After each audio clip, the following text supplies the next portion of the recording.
Is anyone out there? Well, if you are, it's time to make a purchase because the holidays are upon us and everyone knows that our collections make the best unique gift at great pricing. For you horror fans, check out the all-new Horror 500 Gigabyte collection and also the new 2 terabyte Sci-Fi and Horror collection. You ask, where do I go to get these fantastic collections?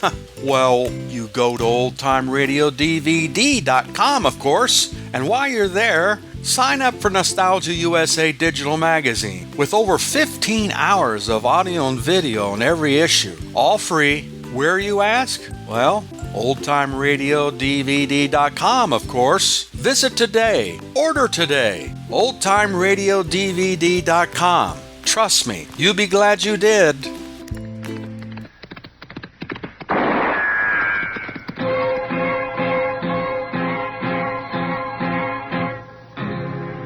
Gunsmoke, brought to you by L&M Filters. This is it. L&M is best, stands out from all the rest. Around Dodge City and in the territory on West, there's just one way to handle the killers and the spoilers, and that's with a U.S. Marshal and the smell of Gunsmoke.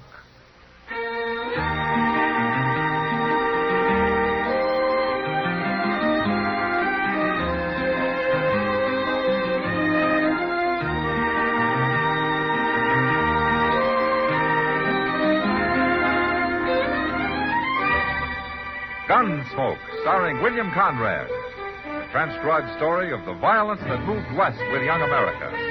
And the story of a man who moved with it. I'm that man. Matt Dillon, United States Marshal. The first man they look for and the last they want to meet. It's a chancy job, and it makes a man watchful. And a little lonely.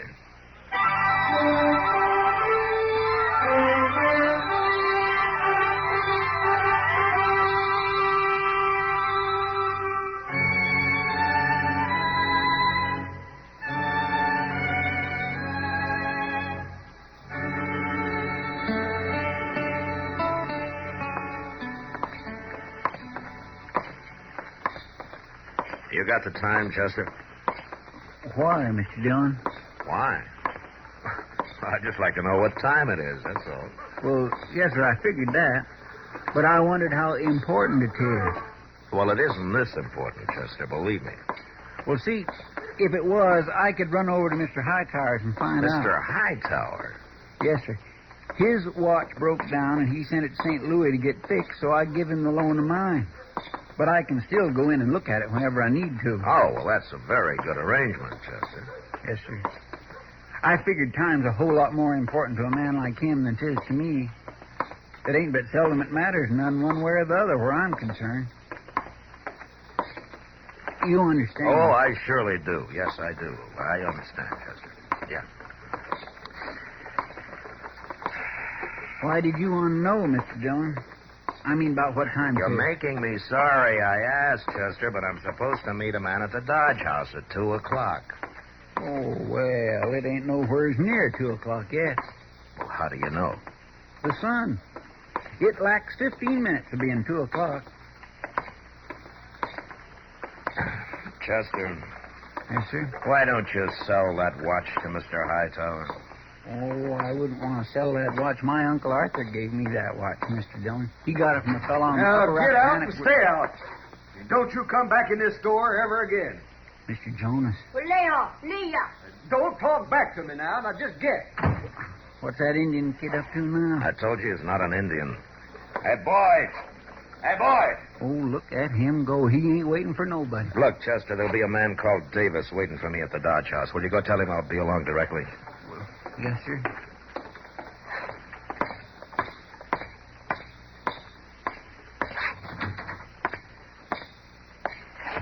Oh, hello, Marshal.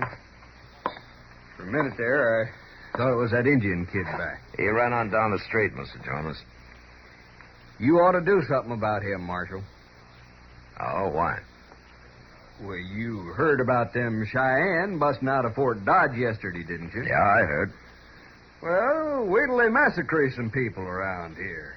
Then what'll folks think of that boy running loose? Why should they think anything? He's an Indian, ain't he? He's a Cheyenne? No. His name's Cullen, and he's white. The Army found him with them Indians, didn't they? The Indians stole him from Miss Cullen 8 years ago down on the Medicine River. You know that. I don't know it. Now, I hear it ain't her kid at all. He sure don't look like her. Why did you throw him out of here, Mr. Jonas? He was trying to buy ammunition for his Sharp's rifle, What? said Miss Cullen. Well, now, you know that's a lie.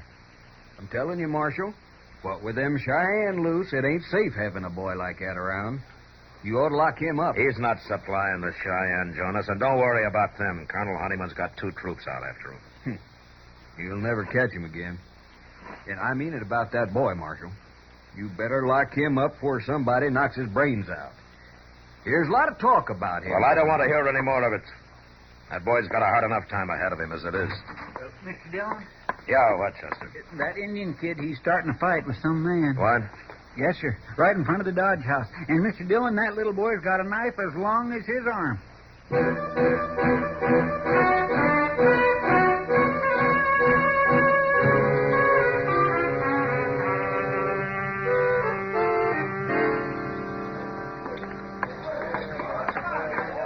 Who is that man, Chester? I ain't never seen him before, but I hear he's been plaguing that boy lately. So the boy came looking for him with a knife, huh? Hey, that man's got a knife out now. All right, hold it, mister. Let him alone, Get out of Marshal. my way, please. Move aside there. All right, drop the knife, mister. Not hardly. Drop it. No. His kid's been asking for it. He started this. What's the matter with you, fighting a boy? Dirty little savage. Grab the boy, Chester. All right, drop the knife, mister. He cut me. You saw him. I'll open him up like a melon. No, you...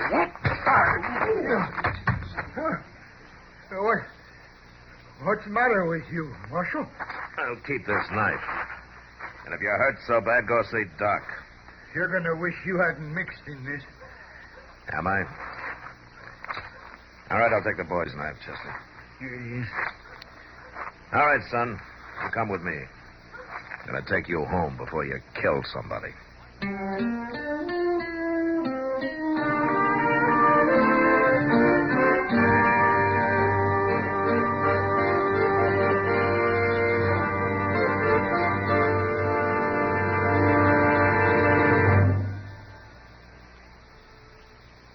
This is it, L&M Filters. It stands out from all the rest. Miracle tips, much more flavor. L&M's got everything. It's the best. No other cigarette gives you L&M's assurance. Assurance that it is best. L&M's got everything. Superior filter, superior taste, superior filtration because of L&M's superior filter. White, all white, pure white, the purest tip that ever touched your lips. Superior taste because of L&M superior tobaccos.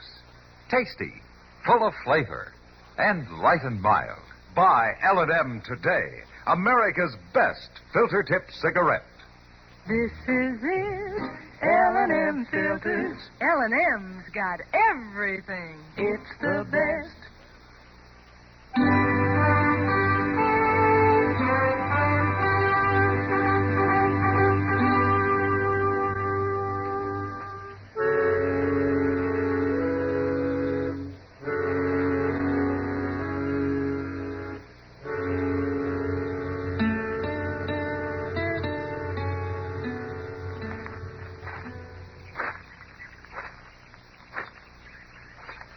You want to talk about it, son? Name Viho Khan. Viho Khan, huh? Does that mean something to Cheyenne? Mean white boy. Oh, I see. Well, Viho Khan, you want to tell me why you fought that man? Man talk bad to me. Hit me in mouth. Kick me. Different man give me big knife. Then I fight. You stop or I'll kill him. Make big coup. You're not a brave, Viho Khan. You're not an Indian. You're white. You gotta remember that. Piho Khan have many Indian brothers. Ah, but you're home now. You're living among white men. You have a white mother. You gotta stop thinking like an Indian or you're gonna get into real trouble. Mrs. Cullen talk hard at Piho Khan for fight. No understand. Ah, she'll understand, all right. That's why I came home with you. Now, let's go in and I'll tell her that it wasn't your fault.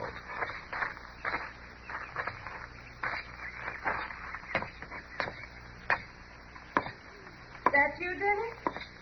Where have you been? Oh, Marshal Dillon. Come in. Hello, Miss Cullen. Came home with Dennis? Name Piho Khan. No Dennis. Please, Dennis, let's don't argue that now. And look at you. Where are your shoes? No wear shoes. Your shirt. I've made you such nice shirts. You can't run around in nothing but a pair of pants. Oh, you'll be the death of me yet, Marshal.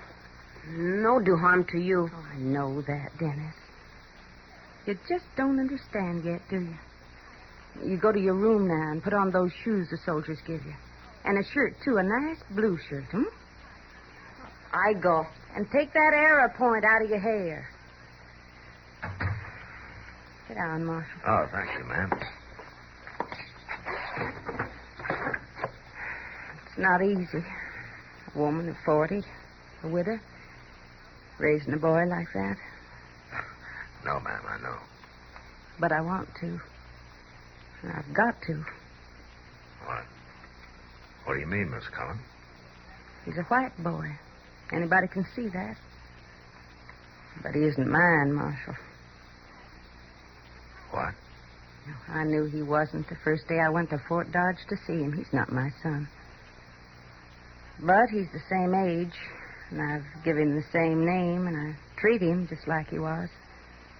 No, he won't suffer for lack of a mother's love, I promise that. I'm sure he won't, ma'am. Why did you bring him home, Marshal? You heard about the Cheyennes, the band he was taken with. They'd broken out of Fort Dodge. Well, the boys heard it too, Miss Cullen. Why do you say that?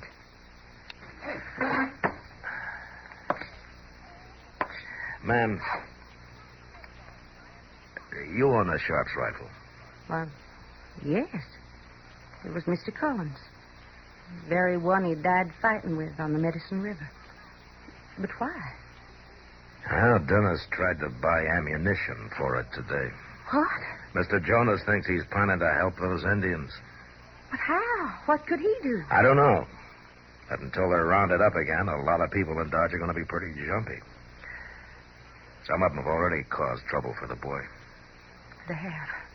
He got into a fight with a grown man today. And he cut him up some. No. Wasn't his fault, Miss Cullen, but well, that's the sort of thing that can happen more and more. If you're saying I should give him up, I won't. No, ma'am. He needs his own people. He needs a mother, just like my own boy needs one. If he's still alive somewhere. All I'm saying, ma'am, is that you got to keep him here at the house till that scare about the Cheyenne is over. If you let him run around town, I'm going to have to lock him up for his own protection. Mr. Dillon? Oh, that's Chester. Come in, Chester. Thank you. Why, Colonel Honeyman. I'm sorry to intrude, ma'am. Hello, Marshal. Colonel? I'd like to talk to the boy, Mrs. Cullen. Talk to Was him. there something wrong, Colonel? You know who Little Wolf is? He's chief of the Cheyenne on the Darlington Reservation, isn't he? They were, Darlington. I just had word they've broken out and are headed this way. 300 of them. Oh, I see. Obviously, they're coming to meet the Indians who escaped Fort Dodge yesterday. What does this have to do with your wanting to talk to Dennis, Colonel? I want him to tell me where their point of rendezvous is. How would Dennis know? Well, Indians scatter when they're being pursued, Mrs. Cullen. They secretly regroup at a given point later, and every man, woman, and child of them knows well in advance where that point is. But Dennis isn't... I'll call him. Dennis? Dennis? You call V.O. Khan? Please, son. It's Dennis now. Come in here. Colonel Hunterman wants to talk to you.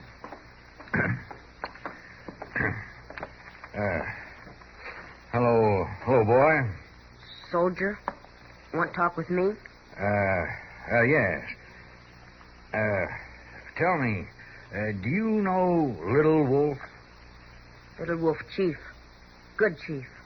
He was maybe, but he's done a bad thing now. No. He left reservation. He's going to join Long Knife. Long Knife, my chief. Dennis, don't say that. Let him talk, Miss Cullen. Long Knife escaped. Yes, he and the others you were with burned their barracks at Fort Dodge and killed 3 soldiers. V.O. Khan, no. Well, I'm sure you do. And you also know where Long Knife is meeting Little Wolf and his people. If you tell me, you'll save lives, V.O. Khan. Not only of those soldiers, but of those of your people, too. Colonel. Please, Miss Cullen. Tell me, V.O. Khan. Dennis not know meeting place. Well, you can't beat it out of him, Colonel. No. Well, I'm sorry to have bothered you, Mrs. Cullen. Goodbye. I'll go with you, Colonel. Miss Cullen, will you remember what I said? I'll keep an eye on him, Marshal. Fine. Goodbye. Miss Cullen. Chester.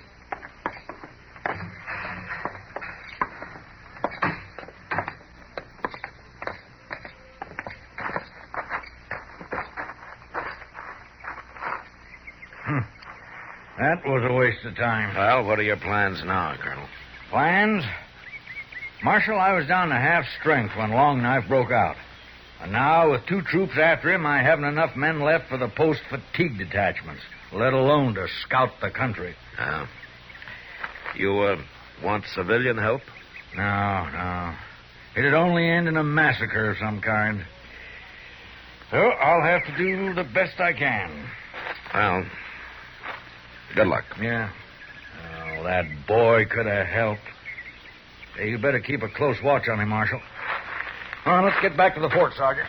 Yes, sir.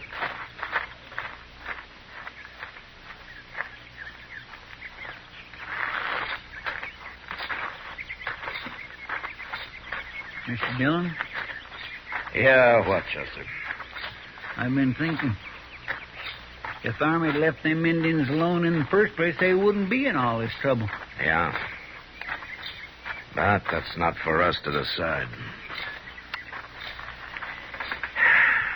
All right, let's go.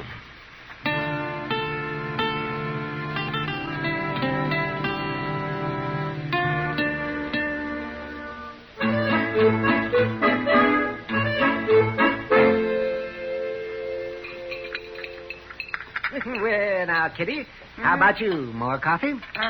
No thanks, Doc. You, Matt? Yeah, I think I'll have some, Doc, just a little. Good. You know, that coffee's 3 parts chicory and 1 part lye. And that's why it needs a little cream, Kitty. It softens it a bit. Kind of hard on the cream. Yeah, we should have gone up to my office. I'd have made us some real coffee. Now, why didn't you ask us up to supper, Doc? Oh, so I said coffee, not a whole meal. Oh, I'd have cooked it, Doc. Oh, you on that stove of mine, you would have. Huh? Yeah. You know I learned to cook on an open fire? You did? Not out in the prairie, in a fireplace. We couldn't afford a stove. In fact, we couldn't afford much of anything we couldn't pick up off the ground. Well, you're rich now. Oh, sure. Marshal. Miss Cullen. What's the trouble? He's gone, Marshal. What? Dennis, he's gone. Well, gone where? I don't know. Well, where did you see him last? After supper, we ate early, and then I had a talk with him. I told him how much I love him and how I need him. And then I told him about how people in Dodge feel right now. And that until things changed, he'd have to stay at home. Well, he didn't say much, but he went to his room, and I sat out on the porch for a while. Then I heard a noise out back. And when I looked, he was gone. Well, maybe he's just wandering around somewhere. No, he's gone. Well, how do you know?